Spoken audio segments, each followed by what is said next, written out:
পুরোটাই অন্ধকার। আলো জ্বালানোর পর স্পষ্ট হলো আমার অবস্থান হাতির ঝিলে। এক পাশে সড়ক, অন্য পাশে ঝিল, মাঝখানের এই ওয়াকিংওয়ে, যার সিংহভাগ অংশই রয়েছে অন্ধকারে। আর এই অন্ধকারের সুযোগ নিচ্ছে অপরাধীরা।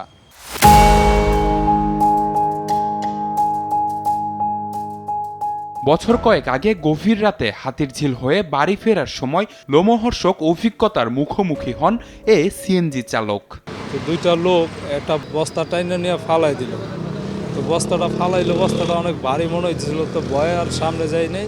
আর চোখের সামনে অনেক কিছুই দেখেছেন সিএনজি চালক শাহ আলম। বেশিরভাগ মাইকুদি নেহে গাড়ি দিয়ে ওই সাইডে ফেলাইছে জায়গা। রাত যতই বাড়ে ফাঁকা হতে শুরু করে হাতির ঝিল। সড়ক বাতিগুলো যেন এক প্রকার অকার্যকর, আর ওয়াকিংওয়েগুলো যেন এক অন্ধকার জগৎ। রাতে 3টা বাজে এই সময়টা আইতাম নছিলাম ওই রামপুরা কোনার মধ্যে, এখানে সিএনসি আটকাইছে পোলাফাইনে। যখন আর্মিদের নিয়ন্ত্রণে ছিল হাতির ঝিল, ওই সময় অনেক সিকিউর ছিল।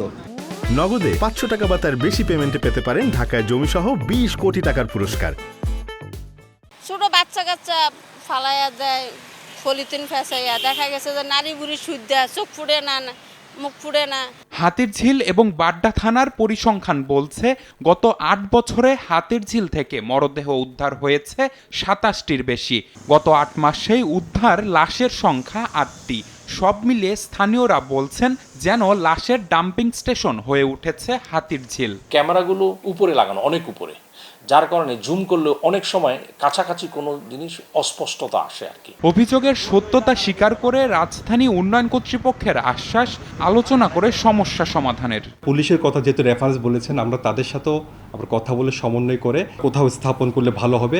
ডেফিনেটলি আমরা আপনাদের এই প্রস্তাবটা নিয়ে আমরা ওনাদের সাথে সমন্বয় করে আমরা কাজ করবো ইনশাল্লাহ।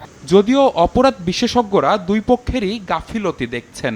হাতির ঝিল তারা তৈরি করে দিলেন, আর এখন যারা এটি নিয়ন্ত্রণ অথবা দেখভাল করছেন, তাহলে কি যারা তৈরি করে দিলেন তারা ছাড়া এটি দেখভাল করা যথাযথভাবে হবে না, এরকম একটা বাস্তবতা দাঁড়িয়ে যাচ্ছে কিনা।